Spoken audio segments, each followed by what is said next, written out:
Rita Dairit, and this is Buhay Parang Life, where we discuss issues about this thing called life.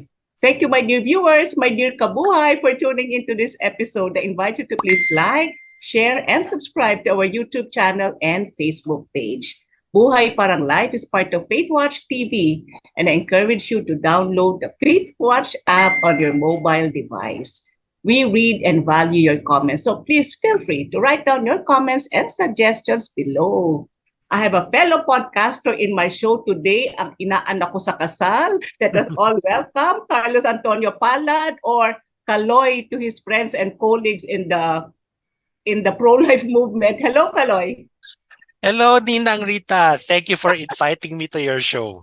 Oo, yan naman ang usapan natin, di ba, pag nagmi-meeting ang Faith Watch podcasters, mag-guest tayo sa mga shows Tama. na, especially itong Buhay Tama. Parang Life, Oo. parang Hindi. wide ang range ng topics. Tama. Kaloy, you have so much on your plate, you wear many hats. Ang alam ko, ang first impression ko sa iyo nung magkasama tayo sa pro-life board, napaka-intellectual naman ng bata. Ito, you were writing. I am. Parang yung mga sinasabi mo, uy, malalim. So, tell us about your intellectual journey. You describe yourself as intellectually, convinced Catholic and pro-lifer. Yes. Why do you call yourself that? Sabi kong intellectually convinced Catholic ako kasi I'm not a convert. Kumbaga, I'm a cradle Catholic. I was born into the Catholic Church, baptized as an infant. So I never had to convert, no. Never ako naging parte ng kahit ng ibang church or ibang religion or ibang ecclesial community. No? Pero I still had to have a journey to become a fully convinced Catholic. When I say intellectually convinced Catholic or fully convinced Catholic, ay ibig ko sabihin is I'm a Catholic na I fully accept what the church teaches. And I try to be prepared to defend what the church teaches. So talagang, and I try to live what the church teaches. Hindi man ako perfecto, I try to believe and to live everything that the Catholic Church says. Kaya intellectually convinced. Saan ang gagaling dyan, Kaloy? Kasi like many cradle Catholics, as you call them, no? Parang, yan, kasi Katoliko ako, kasi pinanganak ko kung Katoliko, but would not go, beyond. Para kang yung isang, newscast, yung news and beyond. Beyond. You are Catholic and beyond. So, saan gagaling yung desire mo to convince yourself intellectually that you are in the correct faith, in the right faith? Siguro, kasi nabanggit niya nga, there are many Catholics na they're Catholic kasi they're born into it. They've been Catholic all their lives, and yung spiritual needs nila are fulfilled by going to Mass on Sundays or by remaining Catholic, so they don't leave. But if you ask them why they're Catholic, hindi talaga nasasagot. Kasi hindi nila napag-aralan or it didn't really occur to them. So in my case, the journey began from childhood. Kasi although I was baptized a Catholic and I was raised as a Catholic and I went to Catholic school, my father actually was not Catholic. So although hindi siya, baptized Catholic church siya, pero he lost his faith as a teenager, as an activist. So naging siya, yung street activist, left-wing activist siya. Tapos nawala na yung faith niya, he stopped believing in God. And although he was married to my mother, in the Catholic Church, he didn't really believe in the church. He didn't go to Mass with us, ganon. And he considered himself as an agnostic, no? Ibig sabihin na agnostic, they don't say na walang Diyos, but they think it's probable na walang Diyos and they live as if walang Diyos. So that's my father. Did you take that as a young man? Mga ilang teenager ka na nun? Actually, no, batang-bata pa ako. Kasi as a kid, so my mom would take me to Mass as a kid. 3 years old, 4 years old. And nagtataka ako why Papa didn't join us. Hindi siya we would leave house on Sunday, kami ni Mama to go to church, nandun si Papa. Pagbalik namin, nandun si Papa. Pwede siya sumasama sa amin para magsimba. So parang tataka ako, parang bakit si Papa hindi sa amin nagpupunta sa church? Kasi even as a kid, talaga in-inculcate sa akin, you going to church every Sunday. Eh, hindi mo tinatanong pagkaalis na kayo, oh papa, hindi ka sasama? When I was around 7 years old, that's when I first asked. Parang I Okay. asked why. And then that's when he explained na, in fact, he didn't believe in God. And I remember when he told that, iyak ako ng iyak. Kasi, hindi ko ma-imagine yon. Parang walang God. Ganun ako no, as a 7-year-old. But that's Na ano where it ba? started. Nayanig ba yung faith mo? Hearing that from your dad? Kasi head of the family eh. At Hindi parang, naman hindi. nayanig. Pero it was more of na-shock ako. Parang Shock. parang di siya naniniwala kay God. Eh, ganun pala. Eh, ganun pala. O, na, So 7 years. as a kid. But that started my journey. You see, kasi, uh, when I was 8 years old, my father lost his job. So, siya yung naging house husband. Mhm. While my mom, siya yung nagtatrabaho. So, Okay. all the time, every day, ang kasama ko talaga sa bahay is daddy Daddy ko, mo. papa ko. And syempre, pag nagla-lunch kami, pag nagdi-dinner kami, minsan nagiging curious ako. Parang, Oo nga. bakit siya naniniwala na walang God? Ganun. And para bang it started as curiosity. Bakit walang God? And to be fair to my papa, he never tried to make an atheist or an agnostic out of me. But he was very honest in saying, ba't di siya naniniwala? And I think ang isang na-appreciate ko kay papa, looking back, is he didn't, alam niyang bata ako, pero he didn't patronize me or didn't treat me as someone who knew nothing. Talagang he would talk to me like I was a little adult. You know? He would tell me na, kasi nakikita ko napakadaming suffering sa mundo. Yung ganun, napakalaking bagay sa kanya yung suffering ng mga inosente. Nagtataka siya bakit hindi natitigil to kung may God ba talaga? Why does God do nothing about the suffering? Yung mga sinasabi niyang rason sa akin. Tapos, I remember, we used to have a book of Marian apparitions. Alright. Nakita niya yon at talaga sinabi niya sa akin na hindi siya naniniwala sa Marian apparitions. Naalala ko nga, one night, natutulog na ako, or well, they thought na natutulog na ako. Pero actually, my mom and my dad, doon nagtatalo sila on the Marian apparitions. Alam mo, yun na itatanong ko eh, did you ever hear them fight about, wag ka na kasi magsimba. Wala Hindi silang naman. gano'n na sa couple. Alam mo, believe ako sa papa mo ha, parang hindi niya pinigilan kayo ever. No, hindi niya Diba? pinigilan. Nandun yung respeto niya for our faith. And that's what I appreciated about my dad. No. Pero isang gabi Yung nagtatalo sila about the Hanggang marriage. nagtatalo sila. Di naman away, pero alam mo yun, yung vigorous na back and forth. Question. Oo, parang actually si mama yung on the offensive noon. Parang finally narinig ko sinabi ng mama ko, bakit ba ayaw mong maniwala? So ayun. But that was the background. Syempre, as I grew older, no, kasi ako as a child, hindi ko naman masasabi na sobrang talino ko, but I had sabi nila, no? I had above average IQ nung time na yon, nung time na yon. So, and I really was interested in many things, history, ganun. And then, around the age of 9 or 10, I thought I wanted to, that's when I first thought of becoming a priest. Of course, hindi ako naging pare. Nabanggit niya nga, I'm married now. But there was a time in my life na I wanted to be a priest. So, Bakit? Bakit pumasok yan sa isipan mo? nako, mahabang kwento yon, isa pang interview Konti, yon. konti. Pero Sige, konti lang, sige no? muna. Siguro. Kasi I was listening to, I was watching a documentary sa Channel 9. Noong time na yon, mga early 90s, ang Channel 9, government channel siya, di ba? Pag late at night, naglalabas ng kung ano-anong documentaries. Alright. At ako medyo may pagka-night owl ako. Hanggang ngayon naman Hanggang ngayon. No? Hanggang ngayon naman.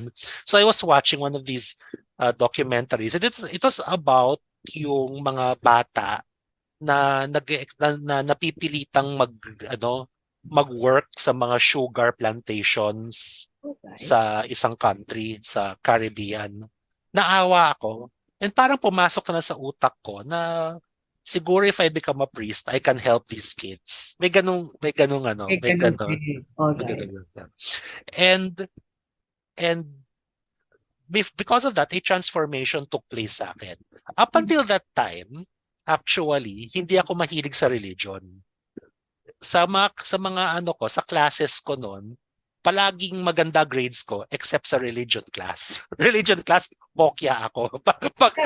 Kailangan ko pa ulit-ulitin yung mga test. And then, when I was 10 years old, 9, 10 years old, parang nagbago ako. Parang I became more interested in the faith. And nagkataon, si mami ko, marami siyang catechisms. So, talagang on my own, I began reading catechisms, kahit na mga pambata lang. So, that's when I began learning the faith on my own.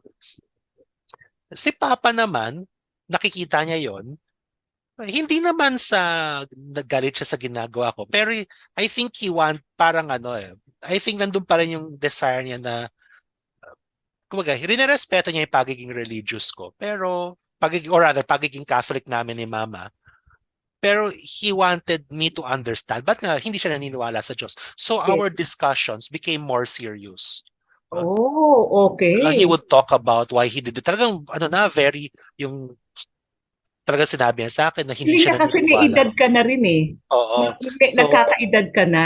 para sabi niya, hindi siya naniniwala sa soul, hindi siya naniniwala sa eternity, sa eternal life. Para sa kanya, if we die, we die. That's it. Nothing. No? And at the same time, yung father ko, he was a very musical soul. He would keep listening to music. Yung love ko for classical music came from him. Alright. Palagi siya nagtutugtog ng classical music, ganyan. And I guess that just made me think. Na I got into the habit of thinking. Then I remember a few days before he died. He died, medyo sudden yung death niya. No? He had a stroke and he passed away. I was just about to turn 13. Mhm. So, I remember we had a long conversation. Sabi niya na perhaps, parang, he was thinking, no, na I don't believe in heaven or hell, but perhaps there is one. Parang may ganun siya. Mm-hmm. Yun. And parang he was just hoping na I think he was hoping for God's mercy kung mali man siya. Alright. And and then he passed away. He passed away.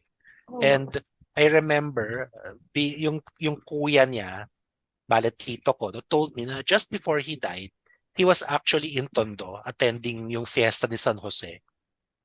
And my father daw did something that he didn't do sa pagpesta. Dati daw kasi pag nasa fiesta si Papa, hindi niya pinapansin yung procession ni Saint Joseph. ang gusto niya ay kainan. Oo. But sabi Pistahan. daw, that feast day, he actually came out and watched the procession. Oo. Tingin Then, ko answered prayer yan ng mama mo na I in the think end, I he would would like save to. mo. I think so. Oo. Kasi actually, di lang naman si Mama. Ako rin, no? I would pray. Yan your prayer, yes. I would pray na he would convert, na he would believe that there's a God. Yeah. In particular, no, for the benefit of my viewers, I would pray to, at that time, Blessed Jose Maria Escriva, Okay. for my father to be converted.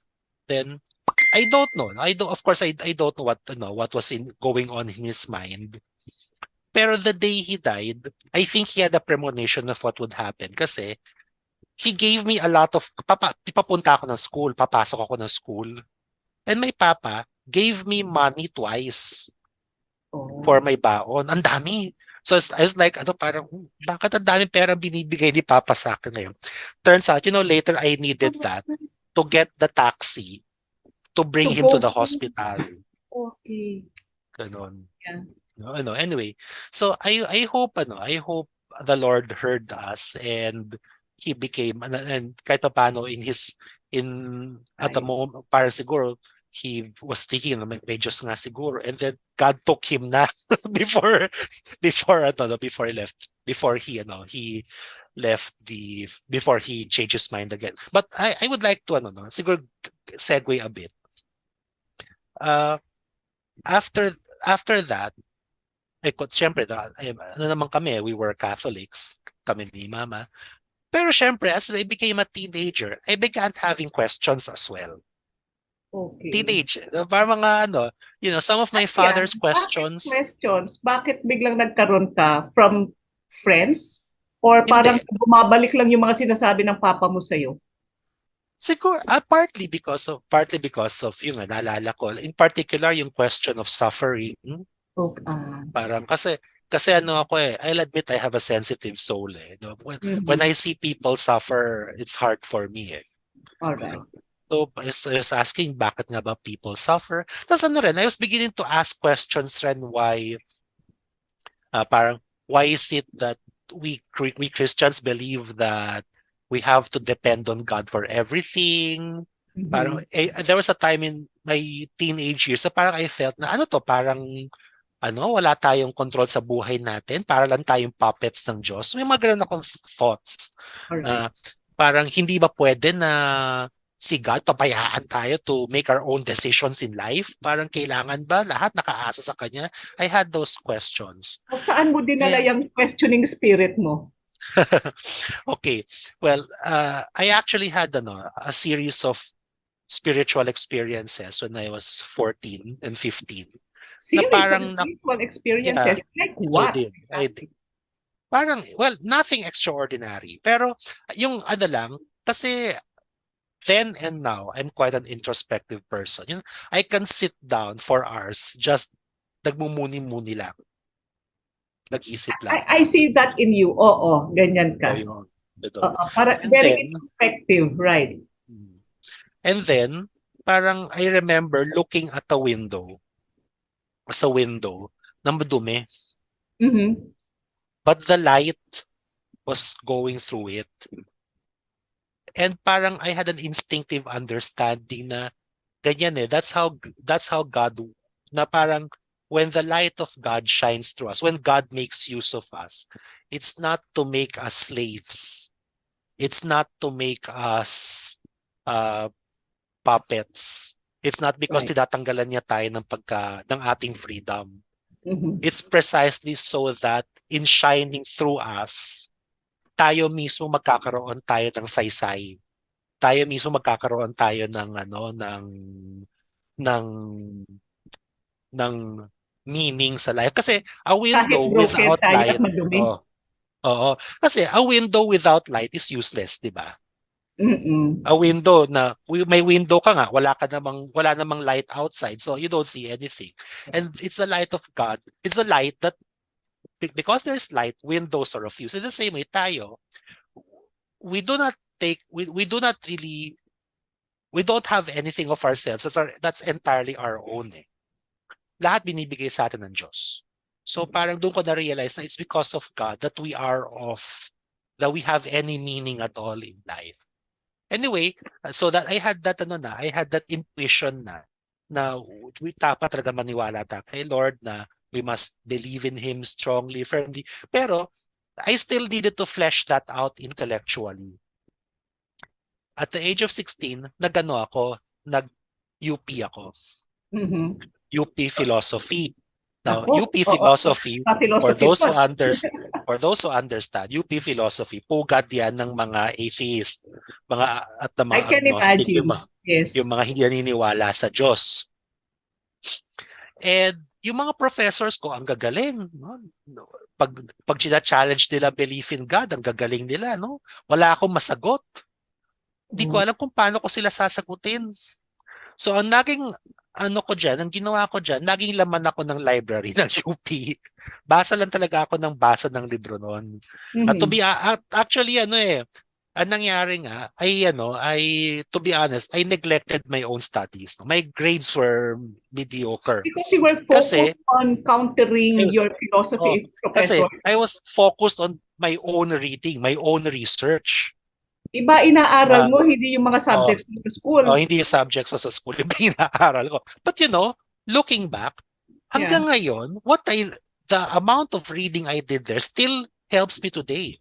No? It's still, naging parang basehan siya nung ko, much of my knowledge today.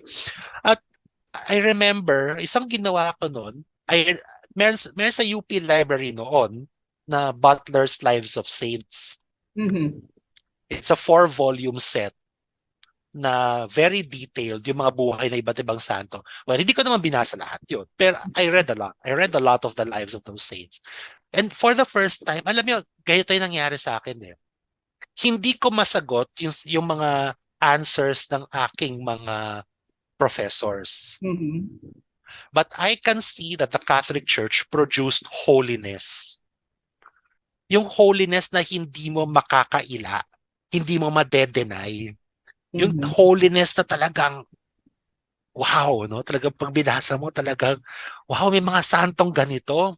Correct, correct. No? And parang para sa akin, the fact that that the church transforms lives into holiness, for me was enough to say na, alam mo,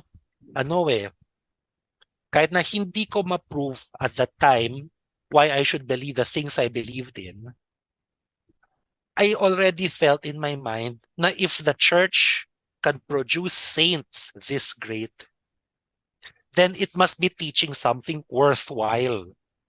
No? Ganda Hindi niya. yung i-echapuera lang. So that inspired me even more to study. And so doon ko na naintindihan yung mga, while reading on my own, doon ko na naintindihan yung mga proofs of the existence of God, ganon. Kaya kahit na nasa UP ako, although I had a lot of questions, a lot of angst, teenage angst, all that, teenage rebelliousness, I did not lose faith in the church. At eto pa, may mga ilan akong classmates na atheist who, nung at one point or another, came back to believing in God. And in the most surprising ways. I remember I had this philosophy classmate, atheist talaga. Hindi naniniwala sa Diyos. Then one day, nag-climb siya ng bundok. Mm-hmm. Climber siya eh.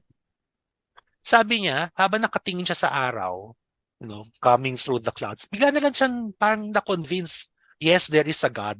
May ganon. No?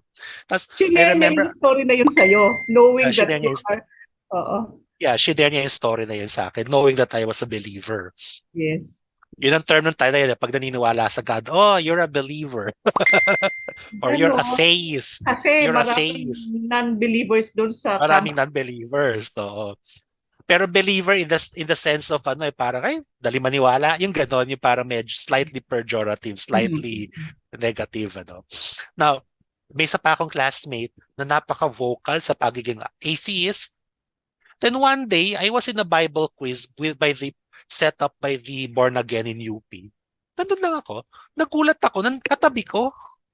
Oh. Sabi ko, di ba atheist ka? One day I just woke up and I was believing in God. Ganon. Talagang, that night daw, natulog siyang atheist. Pagising niya, believer na siya. That happened. And finally, Panaginip? May nangyari between the sleeping and the waking up? wala. Sabi niya, he just believed. The gift of faith came to him. Ganun So, lang. the last time I spoke to him, he was a very, very devout Catholic na. Ayun. And Iba talaga ang finally, tempo with our ganun faith. na. Minsan, ganun talaga. Ibang klase rin eh. And finally, I remember I was talking, this is just before graduation. Mm-hmm. I was with a classmate of mine na sobrang zealous sa studies niya. You know how zealous?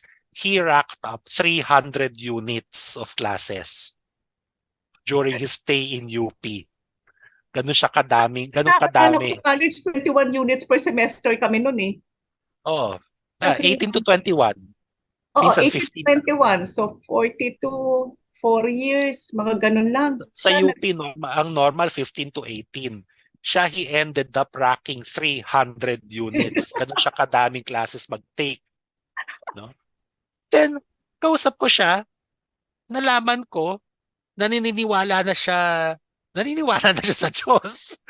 Ako, ano nangyari sa'yo? Curious na ako, paano nangyari sa'yo? And the catalyst was, na yung kanyang ka-live-in na girlfriend ay nag-miscarriage. All right. And he was trying to find meaning. Oh, Kasi kung atheist ka, walang meaning eh. You have to create your own meaning for atheists. So. But ultimately, gawa-gawa mo lang rin yung meaning na yon. It's not something objective. And correct. that's not enough for a lot of people. That's not enough. Obviously, no, it shouldn't be enough. So, dahil doon sa kanyang searching for meaning do sa death ng kanyang anak, kasi ano na, 80, pero alam niyang tao yung unborn unborn Mhm. baby niya. Oh, talking Ano of the siya dahil unborn, okay, talking of yun the talking unborn, yeah, go Caloy, ahead. you are also an intellectually convinced pro-lifer. Kasi minsan, when we talk Yes. about pro-life of the unborn, minsan nakala nila galing lang to sa sentimiento natin, kami bilang babae, bilang nanay, or bilang katoliko. But you are Mhm. intellectually convinced that we should protect life. Paano nag-evolve ito? Saan galing? Saan galing? Kasi nung nasa UP ako, that's actually ito. My father, kasi nga agnostic siya, was also pro-abortion. So Okay. actually doon ang galing. Doon ang galing. He Parang was very vocal pro about it. He was vocal yeah, about it. yeah, he would tell me about it. He would talk about it. Ano siya, kumbaga, he respected our beliefs, my and my mother's Catholic beliefs, pero he didn't shy away from telling us what he really thought. So, kasi nung time na yon, early 1990s, yung nag-umpisa si Juan Flavier na Oh, mag-promote yes, ng DOH. Yeah, contraceptives. right, right. Kasi kami, mahilig kami ako at yung papa ko, mahilig kami magbasa ng dyaryo. So much of the time, Oo. napag-uusapan namin yun, yung Pinagkukwentuhan niyo yung contraception. alright, Oh, alright. ano ba naman, I was just 11 years old at the time. I didn't know how to defend the teaching of the church on contraception. But abortion, I already knew. As far, kasi, yun nga, life begins at Moment conception, of at right. fertilization. Ganun kadali, no? So, Ganun. parang very instinctive sa akin. If life begins there, you cannot arbitrarily say at any point, oh, hindi pa worth living yan o Ipatao. hindi pa tao yan. Tao na yan eh. Where do you start? Diba? Where do you I'm sorry, pero where do you draw the line? Yeah, right, right. Diba? Where do you draw the line? And Mm. even my father couldn't answer that, you know. So doon ang galing. However, when I was in UP, medyo na challenge pa kasi sa UP, marami talaga dong in favor of abortion, contraception. Even I during mean, that time, even nung panahon noon, oo, very, very, maraming very pro-abortion, pro-contraception sa UP. sa UP. And doon ko rin na-encounter for the first time yung tinatawag na moral relativism. Yung, yung iba't iba tayo ng Mhm. pananaw, paniniwala tungkol sa what is right and what is wrong at lahat tayo pantay-pantay lang. Ganon. Parang there's no true viewpoint, no true belief. Parang ano lang yan, opinions lang yan on morality. Ganon. And At kung in saan that kahati. context, syempre, minsan, I had to defend in class yung abortion, no, yung teachings on church on abortion. Of course, I didn't frame it as teachings of the church on abortion. I framed it even then as why why the unborn baby has a right to life.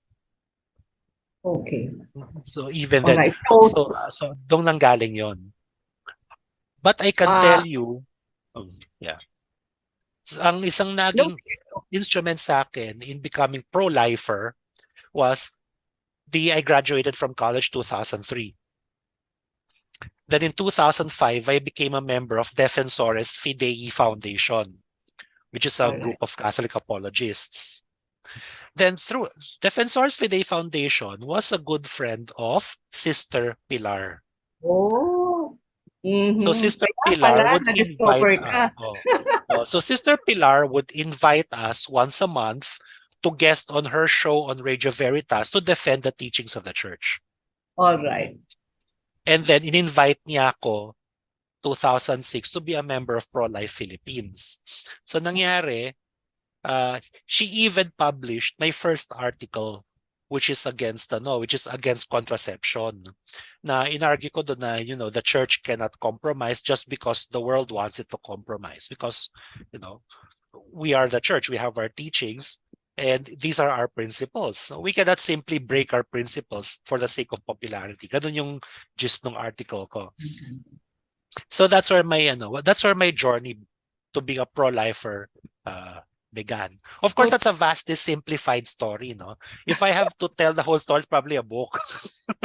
Okay, siguro isa pang episode. But to conclude this episode, Caloy, to conclude this episode, what is your message to our viewers out there na basta Katoliko lang nagsisimba sa linggo, okay na, at hindi masyadong naniniwala sa kahalagahan ng buhay? Maging mensahe ko sa kanila is, may kasabihan tayo na the unexamined life is not worth living. Diba? So kailangan yung buhay, hindi nabubuhay lang tayo, wala lang. We need to understand what we are living for. And in order to understand what we are living for, we need to understand ano ba yung mga prinsipyo na ating dapat sundan sa ating buhay. If you consider yourself to be a Catholic, then you have to understand why you are a Catholic.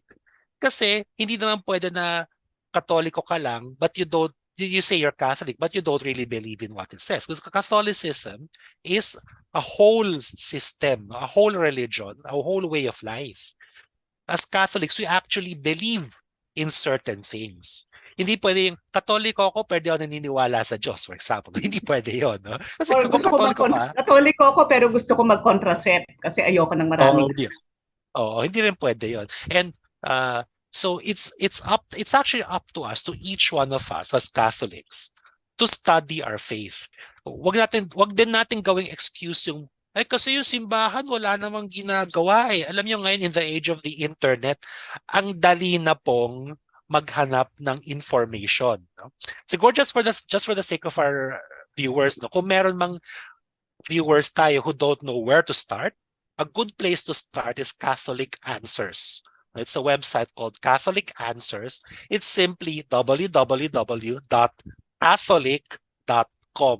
Ganun kasimple. You can start there. And Caloy, you have a program in Faith Watch TV where they can learn more. I-plug mo naman. Of course. Oh yeah. I was going to get there.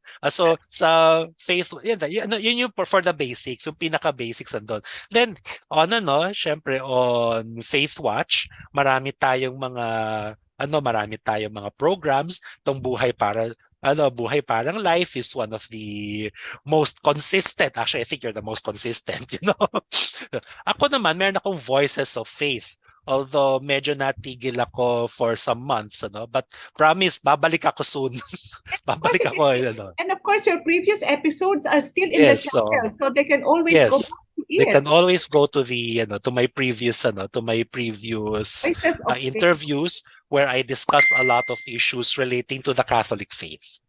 So yeah. And I will be talking about more topics in the coming months. We will look forward to that, Caloy. Yes. Thank you so much. Thank you for sharing your journey with us. And thank you, my dear viewers, for watching this. Remember, Catholicism is a way of life. We need to know our faith because it is, the principles of our life can be based on our Catholic faith. And it is the one holy Catholic and Apostolic Church. This is Rita Dairit reminding you today, haba-habaan po ang pasensya sapagkat ang buhay parang life.